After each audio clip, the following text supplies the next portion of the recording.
Thanks for joining me. It's another edition of the program. It is Guest of the Week. I am your host, Jane Maduabuna. The saying goes that knowledge is being aware of what you can do, but wisdom is knowing when not to do it. I welcome you. Now, for my guest on this edition of the program, he is a professor of physics, specializing in solar energy and material science. Let me quickly take you through his educational background. For this, he started at Isiabu Central School in Nsukka to obtain his first school living certificate. This was in 1976. For his secondary education, he attended Nsukka High School to obtain his West Africa School certificate, and this was in 1981. Now, he went ahead to do his postgraduate diploma in satellite meteorology and global climate, and he obtained this in August 2002. His first degree, Bachelor of Science in Physics, was obtained at Anambra State University of Science and Technology, then ASUTEC, Enugu. This was between 1983 to 1987. He went ahead for his master's degree, still in physics, at the University of Nigeria, Nsukka, and he obtained this in December 1990. For his PhD, he also majored in physics, and this was from the same university, University of Nigeria, Nsukka, and he obtained this in November 2000. He became a professor in the year 2011 at the University of Nigeria, Nsukka. Who is my guest? You'll be meeting him right after this timeout. Stay with me.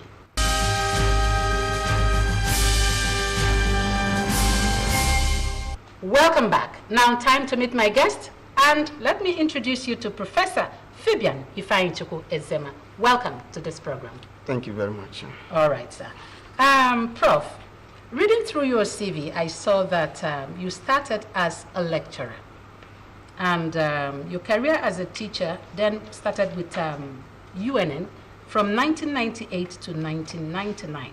Then you moved on in that cadre to become lecturer 2, lecturer 1, and senior lecturer. My question is this: in all of these years, what has been your contribution to human development in the area of teaching? Well, in terms of teaching, as assistant lecturer, I continued in the area of mentoring young students from undergraduate, and then up to senior lecturer. I went into supervising undergraduate as well as postgraduate students, and I've had a lot of them that actually passed through me, and they are doing very well today. So in terms of teaching, yes, students are doing very well and succeeding. In terms of research as well, the students are also doing very well. Now, for teachers, sometimes one may wonder, how do you monitor your own effectiveness? Is it when they come out well, or how really do you know that you're succeeding, you're doing very well? Yeah, when you interact with students, you give them assignments, they do it, they return to you. You give them what we may call tutorials sometimes, which they have to solve, bring it back, and then from this tutorial, they will prepare for the exam. And then during the exam, if they are able to go through the teaching and then the tutorial assignments given to them, and then once they do the little they're supposed to do, that tells you whether they are doing well or not. And for sure, exam is not actually all. You have to see them through the assignment, and assignment is part of the exam. So if a student is doing well in the assignment, then you are sure that he will also do well in the exam. Okay. Now, you became a professor of physics at the University of Nigeria, Nsukka in 2011. Yes. And you specialized in solar energy and material science. What's the place of this, in the society? Solar energy. We need energy daily to do a lot of things. In fact, without energy, it is difficult for any nation to develop. Nigeria is really going through a lot in this direction. What you studied, how really have we gained the society from what you've studied? Yeah, solar energy, actually, Africa is blessed because we are actually having a lot in terms of the radiation from the sun, and it's given to us free. A lot of people from outside Africa tends to look for it. Some people don't have a light from the sun for about 24 hours, but we have it almost 12 hours in a day. So in my research, we have tried to look at how we can harness the energy from the sun in order to use it for our own good, increase our use of energy in terms of daylight, night, and then in terms of equipment which we use at homes. But what we are just doing is sort of a basic research in which we try to show that it is possible to harness the energy from the sun and use it. But for us to do this, we need a high-tech equipment which we are not getting as at this time in Nigeria. What's hindering that? Well, should I say it is the will to do it, because we have the money, we have whatever is required, we have the knowledge, we have everything, but this will to get into this aspect of carrying out the research is the problem. I know that some time ago at Abuja, the Nasini were working hard in order to develop a plant to manufacture solar panels, which we can use to harness the sun energy from the sun. But at a point, it got stopped. But individually, we are trying to do a little research. In my research group, we started with little 10. My students started using some extracts to develop what we call Dyson-style solar cell. We moved from that and moved into thin film solar cell. From that, we moved again into what we call now perovskite solar cells. But we are only at what I may call basic level, even though we are getting some efficiencies. If we actually expand it and try to mass produce, we'll be able to get enough that we'll be able to power a building, a house, and whatever we want to. Okay. I saw that you've also held some administrative positions. Let me start with you being Director International Office, UNN, between 2014 to 2017. What did you do within that period? Well, my coming into that office, I should say, is, let me put it this way, that the Vice Chancellor created the office at that time and wanted somebody who is actually good in research to head the office. Okay. As at that time, he requested the Senate to approve for nomination of somebody who is going to be the director. And then he actually found me out to be the director, which I held for this period. Unfortunately, because it's a new office, there wasn't much in place. All we were just considering at this point was collaboration from different universities. And then we have a lot of collaboration within this period from different universities all over the world. All right. As board member, University Senate representative, this was from 2015. Until date, you are still there. What's your duty? Yeah, the Senate rep for Energy, yes. Energy Commission, Energy Research Development, University of Nigeria. Well, my position at this point is, while they are doing some work in Energy Research Center at the University of Nigeria, Nsukka, I have the opportunity to go there, see what they are doing, and see whether they are actually following the mandate which is given to them. And that is what I do as a rep to the University of Nigeria. And we used to have a board meeting which comprises other people from other sections, from Abuja and so on, where we look at what they are doing, whether it is within the mandate given to them. You were coordinator, Natural Sciences, School of General Studies, from 2010 to 2011, then 2014 to 2017. What did you do within these years? Well, As administrative officer, you just look at day-to-day activities of what is happening in the unit. And then, majorly because our interest is the students, you have to guide the students. You have to make sure that the staff under you are actually doing the work they're supposed to do in order to attend to the students. And in the end, you coordinate the exam that is for the students. All right.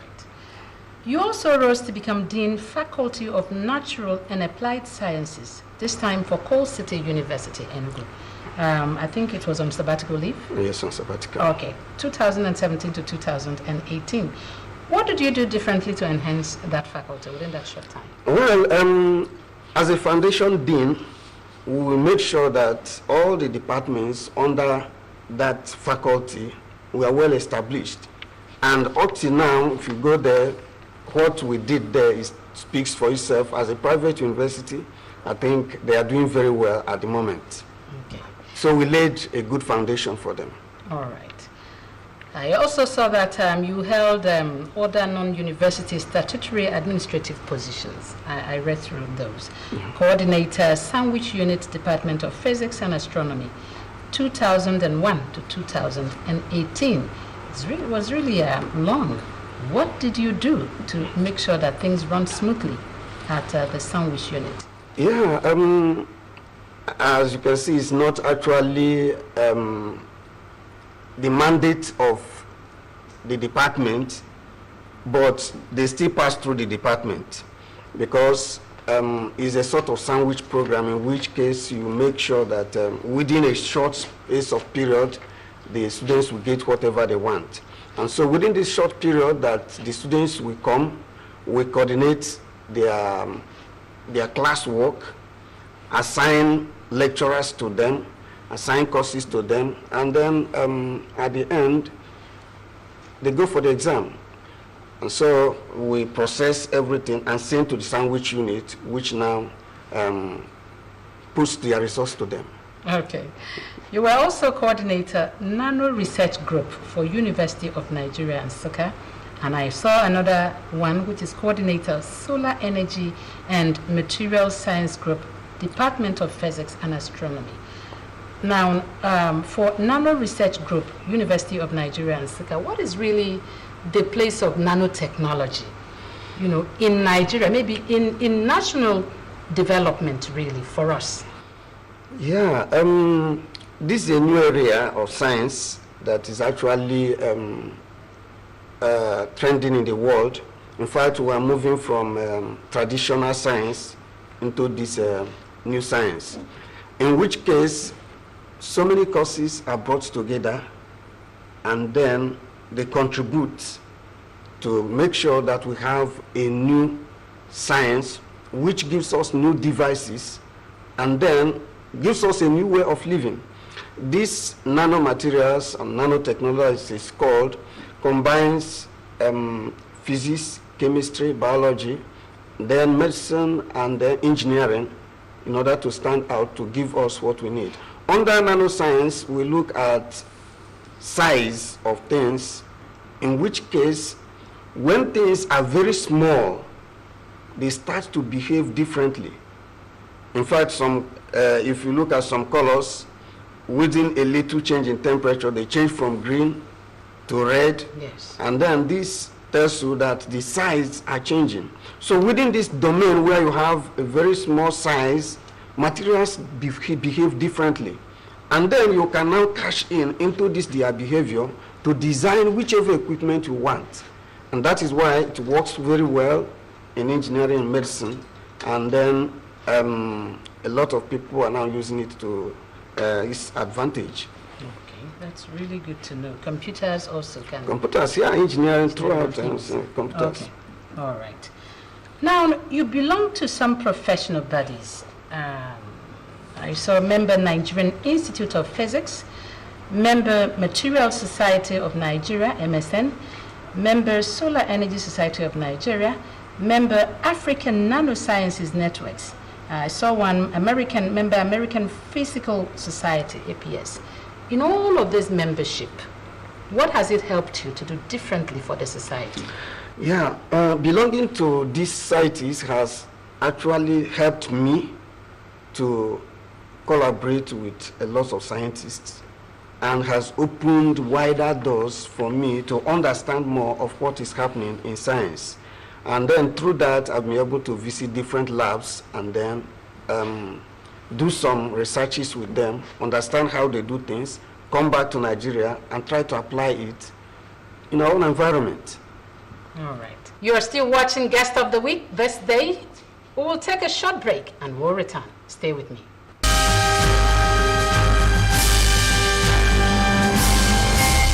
Welcome back. My guest is still with me, talking about Professor Fabian Ifeanyichukwu Ezema. Yeah. All right. You've been principal researcher and co-researcher to a number of projects.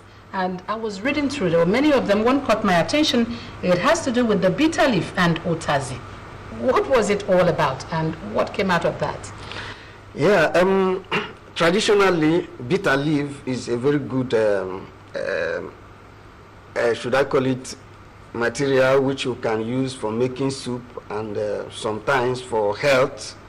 And otazi, the same thing. So when we looked at this, we say it is medicinal in nature. Okay. And then we want to see how it works under the nanotechnology.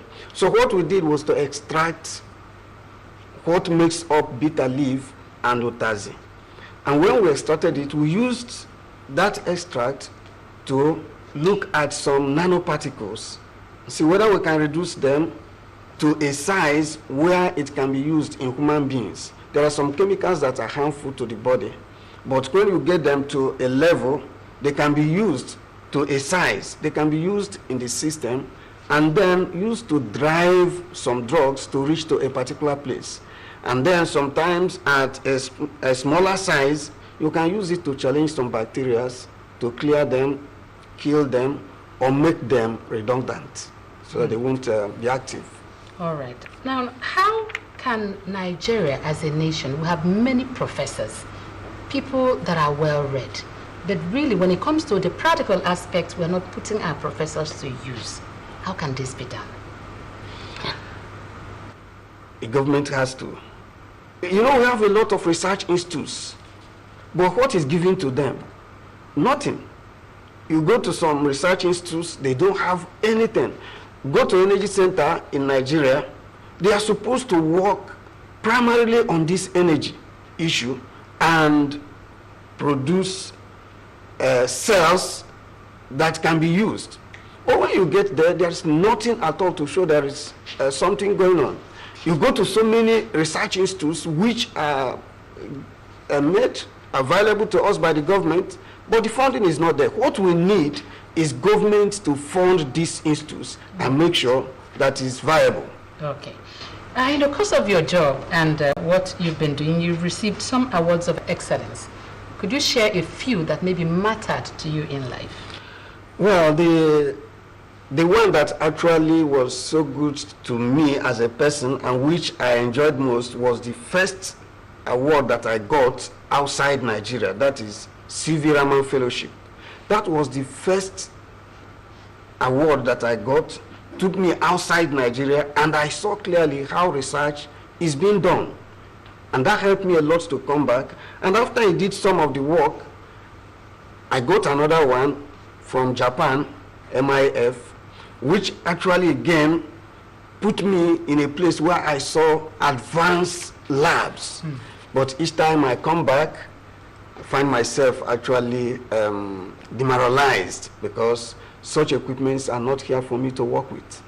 And so I continue to look for where to go. And recently I got another one, I think 2019, to South Africa, where I spent 1 year to do a research on perovskite solar cell, how to develop a cell that is using a new material to harness energy. And then the work we did was so good, we got efficiency up to about 15, which is really very good. All right. You've been both an internal and external examiner and assessor to many universities, both within Nigeria and outside. I saw many universities, and you've also played supervisory roles. post for masters, doctoral degree programs. In all of this, how have you fared when you work with these students at their different levels? Well, my former student is an international scholar now with a grant. The grant she has now from UK is putting her on a plane of being one of the foremost researchers in Africa. Now, looking at you, sir, you have done a lot of research. You have co-organized conferences, with great minds, researchers, and when you people come together, I'm sure beautiful things come out of it. Yeah, well, at this point, I would want to acknowledge one particular person, Engineer Emeka Okosa. He is actually the person behind all the conferences we have been organizing. He pays for the international speakers that we invite, paid for their flights, bring them in. Some of them, he asks them to bring equipment while coming, and he pays for it. He spends a lot to make sure that we organize these conferences. And we have had top researchers from all over the world coming for the conference. And they have contributed so much in terms of bringing in their knowledge and then some research facilities into the system, which is helping us to actually compete internationally. All right. What are those qualities that have helped you to come out very well as a person? Well, quality.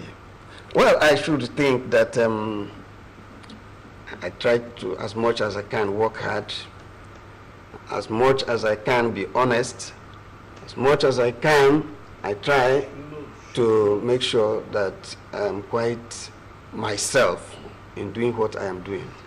If you are to advise the younger ones who are looking up to you for reaching the zenith of your career, in what way would you advise them so that they too can come out better? Well, those that I work with actually understand what we are saying now. They should work hard, get focused, and make sure that once they are out to achieve a thing, they should not go back, no matter the challenges that they will face. All right. Well, that has been it on this edition of the program. You've heard it from my guest, talking about Professor Fabian Ifeanyichukwu Ezema. He says, young people, please remain focused, be hardworking, and when you start a thing, follow through. Make sure you get to the end of it. Definitely, you will also succeed like he has succeeded. I want to thank you, Prof, for making our time to be with us on this program today. Thank you very much. All right, I have been your host, Jane Madwabuna. I'll see you again next week. Thanks, and God bless.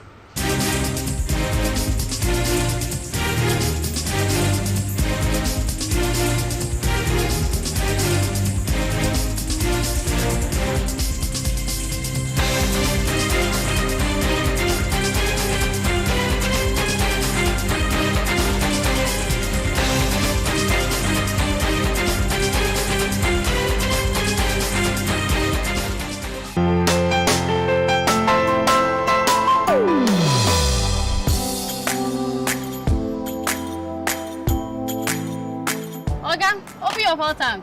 Hold on, please. Let me calm down. Good evening, sir. Good evening. Hope you've rubbed off your meter. Oh, Oga, we no longer tamper with our fuel dispense meter because it is cheating and corruption. I will always sell fuel to all customers at the correct amount because change begins with me. Nice one. Yes, sir. How much, Oga? Fill up.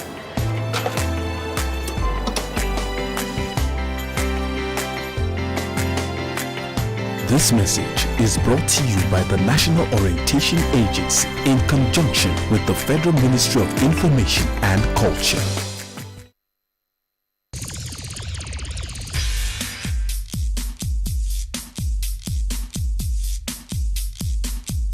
Spreading of false and misleading information is capable of threatening the peace and security of the country. Most civil wars are caused by fake news. A whole community can be wiped out as a result of fake news. The spate of killings and crises arising from fake news is not good for our country. Don't believe everything you read. Don't spread fake news. Fake news kills. Avoid it. The most common symptoms of COVID-19 are dry cough, tiredness, and fever. Therefore, avoid close contact with anyone that has a fever, cough, or is sneezing. Wash your hands frequently with soap and running water for at least 20 seconds, especially after you've been in a public place or after blowing your nose, coughing, or sneezing. In the absence of soap and water, use hand rub or sanitizers that contain at least 60% alcohol. Avoid touching your eyes, nose, and mouth with contaminated hands. When coughing or sneezing, cover your mouth with a flexed elbow or a disposable tissue. Stay home if you feel unwell and seek medical attention immediately. If you notice any suspected case, call these emergency numbers 0818 255 5550, or you can as well call 112 or 117. This message is brought to you by NTA Enugu Network Center.